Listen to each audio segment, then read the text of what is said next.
지난주 우리의 축제에 재밌었던 우리 이야기들을 핸드폰에 담아놓고 시간 낼 때마다 이렇게 보면서 또 재밌어하고 또 만나는 사람마다 보여주면서 30년 축제를 이렇게 했다고 자랑도 하고 전 그렇습니다. 그래서 예배 때마다 한 프로씩 보여드릴까 하는 생각도 들으면서 그렇습니다. 이제 빌립보서가 다음 주로 마무리 짓게 되고 또 새로운 말씀으로 강해가 시작이 될 텐데, 오늘 이 본문 말씀을 오늘 우리는 꼭 들어야 되는 것이고 또 설교자의 입장에서는 하나님이 주신 말씀이기 때문에 꼭 전해야 되는 상황이지만, 그래도 교회가 행복하고 즐거우니까 이런 말씀을 이렇게 전할 수가 있고, 또 강해이기 때문에 우리에게 주어진 이야기이기 때문에 말씀을 전할 수 있어서 정말 감사합니다.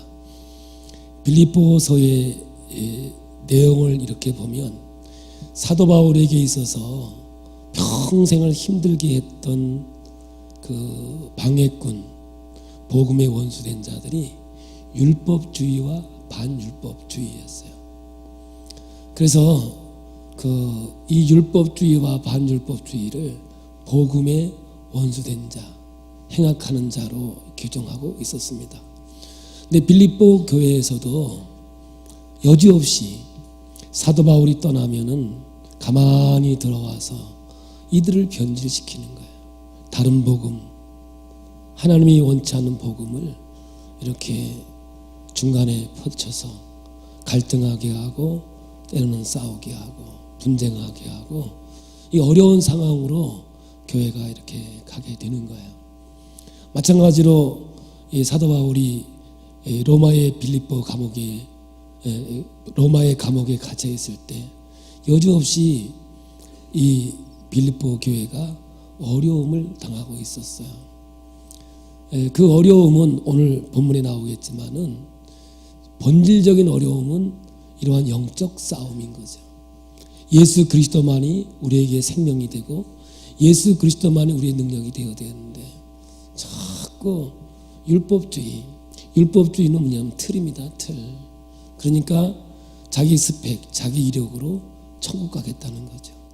하나님의 자녀라고 하는 증거를 자기 행위에 놓겠다는 거죠. 그러므로 여러분, 참된 의는, 성경에서 얘기하는 참된 의는 관계적인 것이지 내 올거줌, 내 틀림없음, 내 완전함 거기 있는 게 아니거든요. 철저하게 하나님과 나와의 관계 회복인데, 이 관계 회복은 내 의지가 아니라 절대적인 하나님의 은혜요, 하나님의 축복이라고 우리에게 말씀하고 있는 거죠. 내가 잘나서 똑똑해서 구원받은 것이 아니라 예수 그리스도가 이 땅에 오셔서 십자가의 사건을 통하여 우리의 죄를 용서해 주시고 우리와 관계를 하나로 만들었단 말이죠. 내가 내 안에, 내가 내 안에.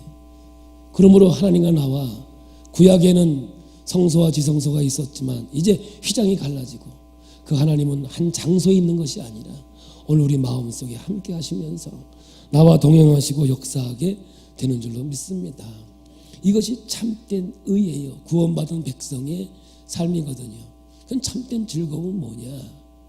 사도 바울이 그동안 자기 인생을 살아보니까 자기가 율법을 지키는 건 자기는 율법으로는 흠이 없다고 이야기할 정도로 완벽한 사람이에요. 그런데 예수 그리스도를 만나고 보니까 이것이 아무것도 아니더라는 거죠. 그래서 나는 이것을 배설물로 여기겠다는 거예요. 그러면서 하는 말이, 내가 오직 예수 그리스도를 아는 지식, 그것이 지혜의 근본이고 예수 그리스도를 아는 것이 나의 기쁨이다라고 고백하고 있는 거예요. 그러면서 내가 감옥에 갇혀 있어도 기쁜 이유는 그 사도 바울에 있어서의 목적, 사도 바울의 신앙의 삶의 목표는 예수 그리스도를 아는 거거든요. 예수 그리스도를 아는 건 어떻게? 예수의 고난에 동참해봐야, 예수의 그 아픔에 경험을 해봐야, 십자가의 흔적이 뭔지를 경험해봐야 예수를 깊이 알 수 있는 건 아니겠습니까? 그러니까 감옥에 있는 것도 예수를 아는 하나의 훈련이요 과정으로 본 것이고, 환난과 어려움이 내게 있더라도 그것은 고통과 아픔이 될 수 없는 것은 그의 목표와 그의 삶의 표대는 오직 예수 그리스도를 아는 것이었으니까, 내 인생에 가시밭길이 있을지라도 환난이 있을지라도 내가 기뻐할 수 있는 이유는 생각이 바뀌었기 때문에 그러는 거죠. 이게 바로 참된 즐거움이 되는 거죠. 오늘 저와 여러분도 마찬가지예요. 내 의를 하나님 앞에 철저하게 회개하지 않으면 그 의 때문에 넘어지게 돼 있어요. 내 잘남, 내 똑똑함이 교만으로 이어져서 하나님을 대적하는 자가 될 수 있어서 하나님의 의를 깨트리게 되는 거예요. 우리가 오늘 참된 즐거움을 여러분 예수 안에서 누리려면은 내 목표가 이 땅이 아니고 예수 그리스도가 돼야 돼요. 만약에 우리가 예수를 믿는 목적이 건강에 있고 자녀가 잘 되는 데가 있고 출세하는 데 있다면, 권력을 잡는 데 있다면, 이거 무너지는 쪽쪽 우리는 마음이 아프고 상처받을 수밖에 없고, 결국은 아이고 예수 믿어봐야 별거 없네 하면서 교회를 떠나는 사람들의 대다수가 다 그리스도의 마음을 품고 그리스도 안에서 살아가야 되는 신앙으로 바뀌어져야 되는데, 그저 기복적인 신앙을 가지고 신앙생활을 하기 때문에 참된 기쁨을 누릴 수가 없는 거예요. 참된 행복을 누릴 수가 없는 거예요. 오늘 저와 여러분들이 우리의 표대와 우리의 목적이 예수 그리스도여야 여러분 하나님 앞에서 은혜가 되고 능력이 되는 거죠. 저는 그 시로와 시돈 지방에 있는 한 여인의 이야기를 늘 마음에 두고 있어요. 이 여자는 귀신 들린 딸을 가지고 있었어요. 그래서 자기 방법으로 다 했지만 고칠 수가 없었어요. 근데 어느 날 예수님께서 들어와 시돈 지방에, 이게 백향목의 나라 레바논인데, 그 레바논의 항구 도시예요. 지진으로 인하여 다 덮여 있는 것 지금은 계속 개발하고 있는데, 그 정도 지각 변동이 있었던 시절이 있었던 것 같아요. 그래서 그 여인의 아픔이 정말 그 딸이 흉악한 귀신 들린 거였거든요. 그 소원이 낫는 거였어요. 그 어느 날 예수님이 지나간다는 소리를 듣고 가까이 오니까 너무 사람이 많은 거예요. 외쳤어요. 다윗의 자손 예수여, 나를 불쌍히 여기소서. 내 딸이 흉악한 귀신 들렸나이다. 그런데 예수님은 아무 말 하지 않는 거예요. 여러분, 우리가 예수를 만나고 예수를 경험하는 데는요, 넘어가야 할 산이 있는 거예요. 이 훈련의 과정이 없이 하나님의 놀라운 섭리와 역사를 깨달을 수가 없는 게 우리 인간의 삶이죠.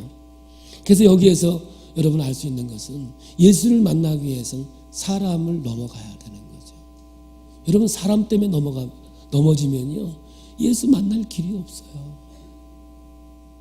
사람 때문에 넘어지면 여러분 하나님의 기쁨을 누릴 수 있는 방법이 없다고요. 그래서 여러분, 우리의 신앙이 하나님과의 나와의 관계가 수평적으로 이어진다는 걸 아셔야 돼요. 이 수평적인 인간의 관계가 하나님과의 관계 속에 있다는 걸 아셔야 돼요. 그러므로 하나님과 나와의 관계가 바로 되어지면 수평적인 관계는 잘 이루어가게 되고 있는 거죠. 근데 오늘 우리는 뭐냐면, 하나님과의 관계는 좋은 것 같이 생각하지만 인간 관계가 바로 되어 있지 않으면 여러분 이 신앙은요 성숙이 없어요. 그러나 이 여인은요, 사람이 아무리 많고 어려워도 외치는 거예요. 다윗의 자손 예수여, 나를 불쌍히 여겨달라고. 그러니까 예수님께서 아무 말 하지 않아요. 이게 침묵이에요. 여러분, 하나님의 침묵을 못 넘어가면요 예수 떠나요. 내가 어떤 문제를 가지고 하나님 앞에 기도했는데 하나님 응답이 없는 거예요. 하나님이 잠잠하게 있는 거예요. 그러니까 시편 기자 다윗은요, 왜 잠잠히 계십니까? 왜 응답하지 않습니까? 진짜 하나님 앞에서 얼마나 고통스럽게 외치고 있습니까? 그런데 여러분, 저와 여러분은요 침묵을 넘어가야 진짜 하나님이 누군지 알게 되는 거예요. 세 번째 방해가 누군지 아십니까? 제자들이 하는 말이, 예수여, 저 여인이 시끄러우니까 보내버립시다, 이러는 거예요. 적어도 예수님의 제자만 이러야 되는 거 아니에요? 주여, 저 여인이 간절하게 저렇게 외치는데 불러다가 좀 소원이 뭔지 좀 들어보고 해결해서 보냅시다. 이래야 되는데 제자들이 하는 말이 시끄러우니까 보내버립시다 이러는 거죠. 여러분, 여기서 하나님이 준 진리가 뭔지 아세요? 여러분, 사람을 넘어가되 친목을 넘어가되 목사님을 못 넘어가면요 신앙생활을 못해요. 사람들은요 목사를 거룩하게 봐요. 제가 이때 꼭 간증하는 게 있다니까요. 제가 초등학교 2학년 때 제 담임 선생님이 조남훈 선생님이었어요. 난 선생님 너무 좋아했어요. 너무 존경했어요. 나는 저 선생님 같은 사람하고 결혼했으면 좋겠다고 생각했어요. 코스모스 같이 너무 예뻐가지고 그랬어요. 근데 어느 날 세상에 화장실에서 나오는 거예요. 깜짝 놀랐어요. 난 우리 선생님 화장실을 절대 안 가는 줄 알았어요. 너무 실망을 해가지고요. 내가 적어도 3개월 이상은 쳐다보지도 않았어요. 비기 싫어가지고. 여러분, 여러분의 신앙의 성장을 거듭하다가 꼭 목사한테 걸립니다. 목사님이 뭐 저럴 수 있을까? 아니 목사님이 뭐 저럴까? 이거 안 넘어가면요 아직 멀었어요. 넘어갔는데 이제 예수님이 걸렸어요. 예수님이 드디어 입을 열었어요. 뭐라고 아십니까? 나는 이스라엘 백성들을 위해 보내받았지 이방인들을 위해 보내받지 않았다는 거예요. 그러니까 더 큰 소리 치는 거예요. 다윗의 자손 예수여 나를 불쌍히 여기소서. 예수님이 드디어 마지막 말이 뭔지 아세요? 자녀들의 떡을 취하여 개들에게 주는 게 마땅치 아니하도다. 이건 의역이에요. 직역이 뭔지 알아요? 에이 개 넣어줄 게 어디 있어 이거예요. 그런데 여러분 놀라지 마세요. 이 여인은요 옳습니다. 나는 개입니다. 그러나 개도 주인의 밥상에서 떨어지는 부스러기를 먹고 삽니다. 그때 예수님이 뭐라 그래요? 여인이여 내 믿음이 크도다. 여러분 하나님은 다 아시는 거예요. 그럼 이 여인이 어떻게 이 엄청난 방해물을 건너갈 수 있었을까? 다윗의 자손 예수요 예수를 메시아로 믿은 거예요. 하나님의 아들로 믿고 있었어요. 목적이 분명했어요. 목표가 거기에 왔어요. 예수 만나러 왔어요. 오늘 여러분 교회 누구 만나러 왔어요? 예수님 만나러 온 거예요. 말씀을 통해서 예수 만나는 거예요. 그리고 그게 소원이 뭐예요? 흉악한 딸 귀신 쫓아내는 게 소원이었다고요. 그러니까 그 여인은요 어떠한 방해에도 넘어질 수 없고 쓰러질 수 없는 거죠. 그냥 예수 앞에서 담대하게 나간 거예요. 그걸 보시고 아, 저 여인은 나를 메시아로 목적과 그의 목표가 정확했구나. 그러니까 여인에게 하나님의 기적의 역사가 있게 되는 거죠. 여러분 빌립보 교회에도 이 영적 싸움을 싸워야 되는데 무슨 싸움이에요?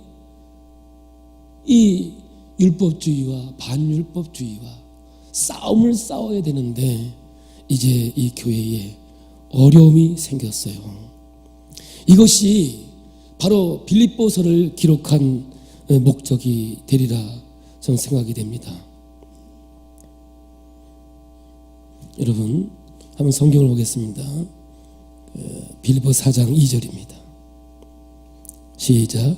내가 유오디아를 권하고 숨두개를 권하노니 주 안에서 같은 마음을 품으라. 이 두 분이 나오죠. 갈등과 다툼이 없는 교회는 이 세상에 없습니다. 바울이 목회했던 빌립보 교회에도 이런 갈등이 있었습니다. 그러니까 여러분 이러한 갈등을 부정적으로만 볼 것이 아닌 것은 어쩔 수 없이 사람이 모이는 곳에는 피해갈 수 없는 일이 생기기 때문에 그렇습니다. 어느 교회든지 이 갈등은 있습니다. 그래서 이러한 갈등을 어떻게 해결할 것이냐에 따라서 십자가의 은혜를 깊이 깨닫게 될 것이고 더욱 든든히 세워갈 것이고 혹은 약해지고 갈라지게 될 것입니다. 신앙의 길을 걸어가면서 갈등은 없을 수 없지만 그 갈등을 통해서 은혜는 깊어질 수 있다는 것을 오늘 성경은 말하는 거죠. 그 갈등을 통해서 우리의 연약함을 깨닫게 되지만 하나님의 강함을 체험하게 되는 것이죠. 그러므로 오늘 여러분 신앙의 길을 걸어가면서 하나님과의 관계의 회복과 이웃과의 관계 회복은 이건 정말 신앙의 길을 걸어가는 거죠. 신앙은 독불장군이 될 수 없어요. 내가 집에서 인터넷을 보고 신앙생활한다. 그건 신앙생활 아니에요. 만남을 통해서 넘어지기도 하고 또 갈등도 있게 되어지고 용서해야 되는데 용서도 안 되고 사랑해야 되는데 사랑도 안 되고 이런 과정을 통해서 뭘 깨닫느냐 하면 내가 용서받았다는 진리를 비로소 깨닫게 돼요. 이렇게 용서가 힘든데 이렇게 사랑이 힘든데 하나님은 어떻게 십자가를 통하여 우리의 인류를 구원하시기 위해 죽으셨을까? 여기에 감동이 오고 감격이 오는 거예요. 저는 6개월 동안 병원에서 현대의학으로는 고칠 수 없는 지경이 이랬어요. 제 주치의가 저한테 이랬어요. 완우야, 내 의술로는 너를 고칠 수 없으니 네가 믿는 하나님, 내가 믿는 하나님께 기도해보자. 그게 나에게 최종 답이었어요. 여러분, 저는 맞아서 병원에 입원했어요. 군대 시절에. 저는 나를 때린 사람을 너무 미워했고요. 꿈속에서도요, 내가 안 해본 게 없어요. 나중에 보니까 톱으로 키고 있더라니까. 그러한 원수를 제가 하나님께 기도하다가 하나님을 만나게 돼요. 그 하나님을 만나게 되니까 그분이 내게 은인이 되어졌어요. 그분은 지금 장로님으로서 지금 멋진 인생을 살아갑니다. 저는 이거를 잊을 수가 없어요. 제 목회의 길을 걸어오면서 왜 좋은 일만 있었겠어요? 힘든 일도 있고 어려운 일도 있고 아픈 일도 있어요. 내 마음에 어려움도 있고 갈등도 있었죠. 그러나 그때 하나님이 내게 경험하게 해주신 그 은혜가 용서와 사랑을 이룰 수 있는 감동과 감격을 저에게는 허락해 주셨어요. 그러므로 오늘 여러분, 우리 인생 속에서 이런 갈등과 어려움이 없이 어떻게 십자가의 도를 깨달을 것이며 어떻게 혼자서 믿음 생활한다고 그게 깨달아지겠느냐 그 말이었어요. 세월이 흘러가면서 참 개인주의로 바뀌면서 너무너무 안타까운 것이죠. 그래서 하나님께서 빌립보서를 통해서 우리에게 주시는 말씀이 인사 빼고 다 빼고 딱 두 가지 메시지를 전하는 거예요. 첫째는 뭐냐면 내부적 일치를 당부하는 거죠. 주 안에서 하나 되어지고 한 마음 되라는 거죠. 또 하나는 뭐냐면 대적하는 자들을 맞서서 복음을 지키라. 여기서 대적하는 자는 율법주의와 반율법주의입니다. 이 두 가지를 더 크게 묶어보면 복음을 지키기 위해서 너희들이 맞설려면 마음을 같이 하고 그리스도의 사랑으로 하나 되어져라, 이렇게 말하고 있는 거예요. 딱 두 가지죠. 일치되어라, 그리고 대적하라. 그런데 문제가 생겼어요. 조금 전에 우리가 4장 2절에 읽었듯이 유오디아와 순두개가 있었는데 이 두 여인은 같은 마음을 품지를 못했습니다. 근데 이 여인은 어떤 여인들이냐면 빌립보 4장 3절에 보면 이렇게 표현하고 있습니다. 함께 보겠습니다. 또 참으로 나의 멍에를 같이 한 내게 구하노니 복음에 나와 함께 힘쓰던 저 여인들을 돕고 또한 글레멘도와 그 외에 나의 동역자들을 도우라. 그 이름들이 생명책에 있느니라. 자세히는 모르지만 이 여인들에 대해서는 몇 가지가 나오는데 하나는 복음에 나와 힘쓰던 여인이었습니다. 또 하나는 이 여인의 이름이 생명책에 기록되어 있으니까 구원받은 하나님의 자녀였습니다. 그런데 이 여인들은 구원받은 자로서 바울이 빌립보 교회에서 개척하고 목회를 할 때 함께 동역했던 정말 필요했던 동역자들이었다라고 우리는 알 수 있습니다. 빌립보 교회는 원래 사도행전 16장에 보면 자주장사 누디아, 그냥 붉은색 옷을 파는 누디아, 그냥 장사하는 여인의 집에서 시작된 교회입니다. 그러니까 이 빌립보 교회는 처음부터 여자들의 주도하에 세워졌다라고 볼 수 있었죠.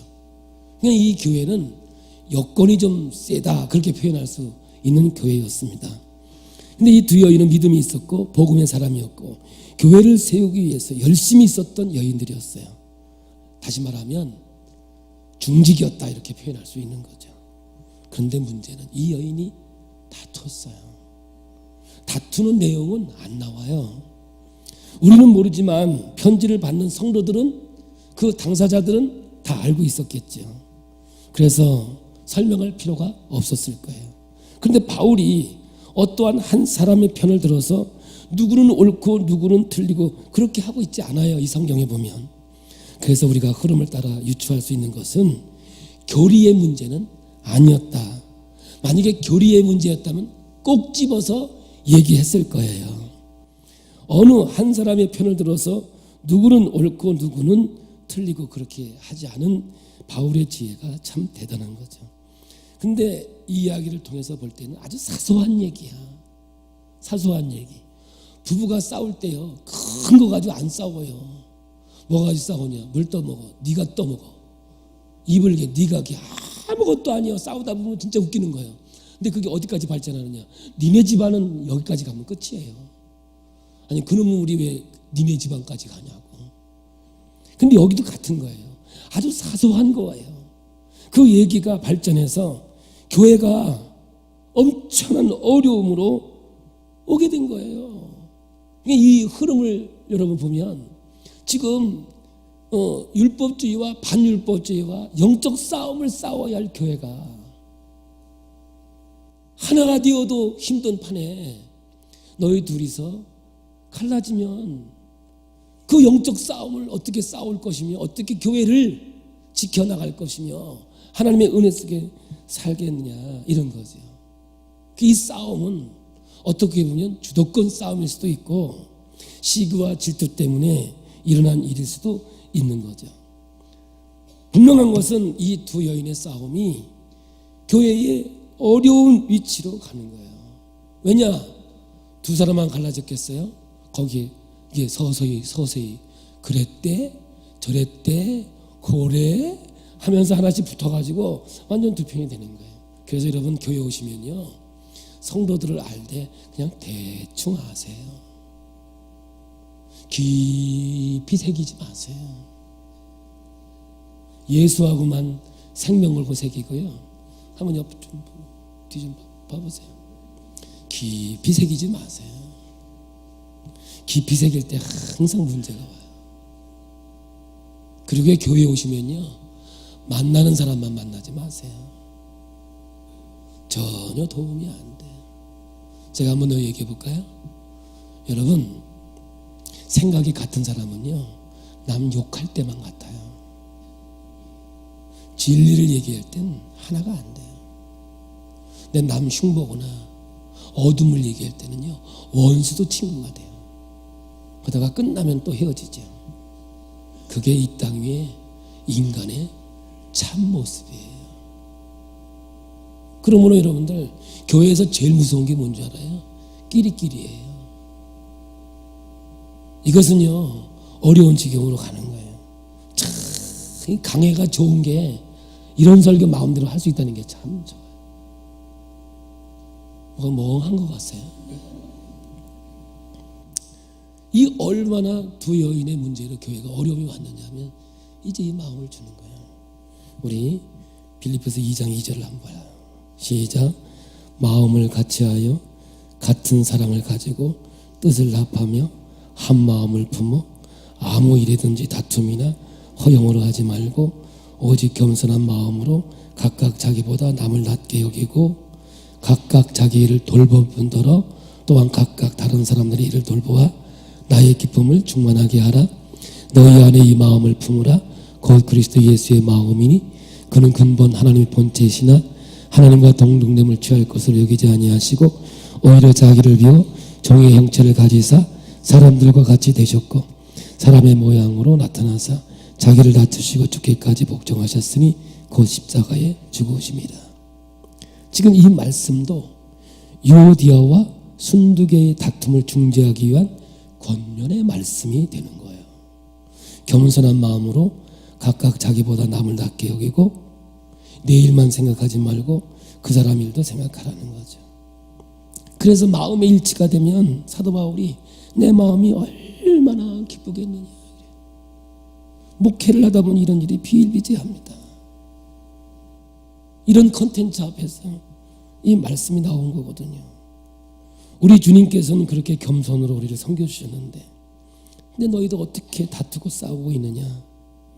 지금 교회에는 율법주의와 반율법주의가 공격해 와가지고 교회를 어지럽히고 있는데, 이런 상황 속에서 복음으로 대적하고 싸워서 승리해야 되는데, 참 의는 너에게 근거된 것도 아니고 참 즐거움은 우리가 시민권이 하늘에 있는 것으로 와준 것인데, 예수를 더 깊이 알고 더 예수를 깊이 하는데 너희들 마음을 두고 생각을 둬야 되는데 왜 다투느냐?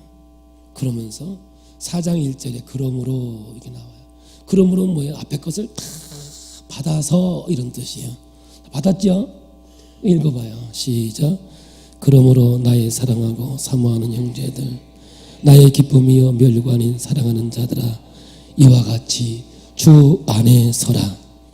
내가 유오디아를 권하고 순두개를 권하니 주 안에서 같은 마음을 품으라. 그러면서 4절에 이렇게 얘기해요. 주 안에서 항상 기뻐하라. 내가 다시 말하노니 기뻐하라. 이래요. 여러분, 왜 이 말씀을 듣겠어요? 느닷없이 나온 얘기 안 했어요? 뜬금없이 무슨 기뻐하라고 그랬냐고. 이 말씀을 단락으로 끊어 읽으면요, 이 말씀이 이해가 안 돼요. 그러나 지금까지 제가 한 이야기를 흐름을 가지고 읽어보면요, 기뻐하라, 전쟁터에서 명령령을 쓰고 있는데 왜 기뻐하라 그러냐? 억지로라도 기뻐하라 이 말이에요. 왜? 다툼으로 인해서 교회에 분열이 있으면 율법주의와 반율법주의에 먹힌다. 교회는 없어진다. 갈라져서 또 교회가 하나 생기겠죠. 우리나라의 교회는요, 정말 안타까운 것은 하여간 싸우면 교회 하나 생겨요. 근데 우리는 그걸 굉장히 자랑스러워해요. 참 부끄럽고 하나님 앞에서 온전치 않은 건데요. 기뻐해야 되는 이유는 뭐냐면 이제부터 기쁨이 뺏기면 이것이 없어져요. 이게 5절부터예요. 시작. 너의 관용을 모든 사람에게 알게 하라. 주께서 가까우시니라. 아무것도 염려하지 말고 다만 모든 일에 기도와 간구로 너희 구할 것을 감사함으로 하나님께 아뢰라. 염려하지 말라고 그래요. 왜? 교회가 어떻게 될 것이냐? 바울이 없는데 어떻게 될 것이냐? 성도들이 막 우왕좌왕하고 근심하고 있으니까 너희들 하나님께 기쁨으로 감사함으로 기도해라. 기도하면 하나님께서 다 해결해 주실 것이다. 근데 시험 든 사람이 기도 안 하는 게 문제야 이제. 그러면 7절에 나옵니다. 시작. 그리하면 모든 지각에 뛰어난 하나님의 평강이 그리스도 예수 안에서 너의 마음과 생각을 지키시리라. 여러분, 교회가 갈라지는 것은 마음과 생각이 무너졌기 때문에 그런 거예요. 그런 거 하나도 연합하지 못하면서 무슨 또 교회를 하나 합니까? 또 싸울 텐데. 이런 문제 하나도 해결하지 못하면서 어떻게 우리가 아름다운 신앙의 길을 걸어간다고 말하겠습니까? 그러니까 또 끝으로, 몇 주 전에 했지요? 끝으로? 또 끝으로, 이건 높아심에서 제발 좀 싸우지 마라 하면서 하는 거예요. 시작. 끝으로 형제들아, 무엇이든지 참되며 무엇이든지 경건하며 무엇이든지 옳으며 무엇이든지 정결하며 무엇이든지 사랑받을 만하며 무엇이든지 칭찬받을 만하며 무슨 덕이 있든지 무슨 기름이 있든지 이것들을 생각하라. 분열이에요 이게. 유오디아 편, 순두개 편 나눠지기 시작하면서 편드는 사람이 생겨지면서 이 어려움이 생긴 거죠. 이게 분열이죠. 갈라지게 되죠. 그러면서 이 8절에 반대되는 덕목들이 일어나게 되죠. 수군됩니다. 비방됩니다. 그래서야 되느냐, 저래서야 되느냐 하면서 이제 투서를 보내기도 하고 그것도 익명으로 보냅니다. 떳떳하게 이름으로 써서 보내지도 않고 인터넷에 엉뚱한 글을 올리기도 하고, 그리고 기사모, 기쁨의 교회를 살리는 모임, 뭐 이런 게 또 생겨나게 될 거야 아마 그렇다면 뭐뭐 하면 꼭 사모, 또 이제 문제가 노아노 목사님을 사모하는 모임이 노사모, 이인서 목사님을 좋아한다면 이사모, 이제 교회가 이렇게 이제 분열이 돼가지고 완전히 교회가 이제 엉망진창이 돼가는 거죠. 그러니까 거짓말하고 오해하고 이런 게요 빌립보 교회에서도 있었다 그 말이에요 지금. 예, 사도 바울이 개척해서 있었던 교회에서도 이 일이 있었다는 거예요. 그러니까 오늘 여러분 건강하다는 것은 문제가 없다는 게 아니에요. 건강하다는 거죠. 진짜 건강한 사람은 문제는 있으나 문제가 안 되는 게 건강한 교회예요. 그래서 툭 던져봐요. 요즘에 교회 괜찮아? 그 사람은요 교회가 무슨 문제가 있기를 원하는 말. 주위에 있는 목사님 저한테 물어봐요. 건축하면서 괜찮아? 그게 힘들지 어렵지 그게 아니라 건축하다 망하는 거 아니야? 근데 다 알고 있다고. 목사님 요즘에 괜찮아요? 그거는요 누가 가서 제 흉 본 거예요. 제가요 30년 목회했다니까요. 단독 목회만. 제가 교육전사까지 하면요 거의 40년이라는 세월을 신앙생활 했다고요. 그래서 어떤 사람이 저한테 목사님 요즘에 괜찮으세요? 그러면 누가 그 사람한테 가서 저 흉 본 거예요. 그러니까 여러분 내가 딱 알아요. 기가 막히게 알아요. 그렇지만 표현은 안 해요. 여러분 제가 모를 줄 알죠? 여러분 저는 얼굴만 보면 여러분 오장육부를 아는 사람이에요. 어떤 생각을 하는지. 사도 바울이 그걸 모르겠어요? 이런 영적 세계에 있는 사람이 그걸 모르겠느냐고요. 그러니까 오늘 여러분 교회는 문제가 있어요. 노아노 목사 문제투성이에요. 제가 봐도요 제가 천국 가는 건요 기적 중에 기적이라니까요. 하나님의 은혜가 아니면. 그래서 제가 요즘에 제일 많이 부르는 게 은혜 아니면 여러분은 뭐 저하고 다른 거 있겠어요? 사도 바울이나 저나 뭐 다른 게 있겠어요? 사도 바울은 죄인 중에 죄 중에 괴수 중에 괴수라고 외쳐댔는데, 그런데 하나님은 그걸 문제로 삼지 않아요. 내가 거룩하다는데 네가 왜 거룩하지 않다 그러느냐. 그게 하나님의 음성이고 역사인 줄로 믿습니다. 그러면서 오늘 제목처럼 이와 같이 주 안에 굳건히 서라. 아멘. 오늘 여러분 예수 안에 바로 서기를 원합니다. 그러므로 여러분 사람 때문에 넘어져 봐야 일어서는 걸 배우죠.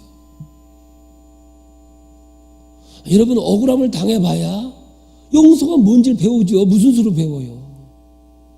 그러니까 미운 사람이 있어야 용서를 배우는 거고 원수가 있어야 사랑을 배우는 거지. 그러니까 하나님과 나와 원수였을 때 하나님께서 이 땅에 오셔서 십자가에 죽으심으로 용서와 사랑을 우리에게 보여준 것 같이 오늘 우리는 이 땅에 주어지는 모든 것들이 원망과 불평으로 가라고 준 것이 아니라 예수를 깊이 알고 예수를 깊이 깨달아고 주시는 사도 바울의 고백처럼 진정한 즐거움은 바로 여기에 있다는 사실을 여러분 깨닫기를 원합니다. 이걸 이제 정리해 보면 다투는 여인을 도와라. 여기 4개 한 사람을 지적하는데 누구인지 모르겠어요. 가서 이 두 여인의 갈등을 중재해서 좋은 관계를 회복하게 해줘라 하고 부탁을 해요. 이 성경이. 그런데 어떤 사람은 가서 더 기름을 붓는 사람도 간혹 있어요.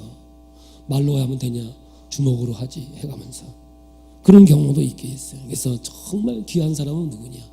중재하는 사람들이에요. 가서 싸움을 말려라 이거죠. 두 번째 기뻐하고 억지로, 여긴 억지로 해요. 억지로 기뻐하고 기도해라. 감사함으로 기도해라. 그러면 하나님의 뜻이 뭔 줄을 알게 될 것이다. 세 번째는 뭐예요? 무엇이든지 참되고 무엇이든지 경건하고 이렇게 이제 말씀을 우리에게 주고 있는 거예요. 여러분 진짜 주 안에서 바로 서가기 위해서 이 세 가지를 우리는 알아야 돼요. 이제 한번 적용시켜 볼게요. 부모가 싸우면 아이가 다쳐요. 제가 늘 얘기하죠. 보이는 내가 있고 상처받은 내가 있는데 그 상처는 뭐냐? 부모로부터 받은 상처예요. 그러면 그 상처가 엄마한테서 혼났다고 상처를 입겠어요? 저도 엄마한테 맞아본 적 있어요. 아주 그냥 경상도 말로 아주 그냥 죽도록 맞았어요. 아주 돼지게 맞았는데 좀 있다가 또 엄마 이래. 그렇게 맞아도 엄마가 좋더라고. 배알도 없어 내가. 그런 거예요. 그런데 부모가 싸우면 아이에겐 상처로 오는 거예요. 교회는요, 싸우면요 착한 사람들이 다 상처받아요. 그래서 교회에서 가장 큰 일은 선교하는 거 아니에요. 전도하는 것보다 더 큰 일이 안 싸우는 거예요. 이럴 때 아멘 좀 크게 하면 참 좋은데, 다시 한번 해요. 선교하고 돕고 뭐 하는 것보다 안 싸우는 게 제일 큰 일이에요. 여러분. 교회는요, 안 싸우면 교회는 계속 부흥이 돼요. 제가 이런 설교를 마음껏 할 수 있어서 제가 이렇게 행복한 목사 있으면 나와보라고 그래. 이런 얘기 대놓고 할 수 있다는 게요, 너무너무 감사해요.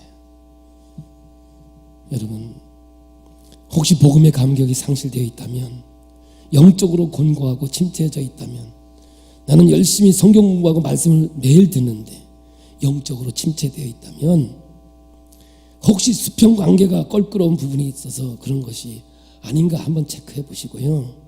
또한 하나님과 나와의 관계가 바로 되어 있나를 한번 체크해 보시면, 오늘 여러분 이 성경이요 한눈에 다 보일 수가 있는 것이죠. 그래서 그리스도인들의 최고의 영성은 기다림의 영성이에요. 참 이렇게 해봐요. 기독교의 최고 영성은 기다림의 영성이다. 그게 뭐예요? 참고 인내하는 거예요. 한 번 더 참고, 한 번 더 인내하고, 한 번 더 하나님께 기도하고, 이걸 통해서 하나님의 놀라운 역사는 우리에게 이루어지는 줄로 믿습니다. 기쁨의 교회가 이 땅 위에서 감당해야 할 사명이 뭔지 오늘 말씀을 마음속에 새기면서, 또 혹시는 우리 기쁨의 교회가 싸우나? 그러지 마세요. 정말 저희 교회는 끼리끼리가 있는지는 잘 모르지만, 왜 없겠어요? 사람이 있는데. 그런데 드러내놓고 끼리끼리는 안 보였어요, 제 앞에. 말씀을 듣고 감동을 느끼는 저와 여러분이 되길 원합니다. 여러분, 우리의 만남은 우연이 아니에요. 후회하지 마세요.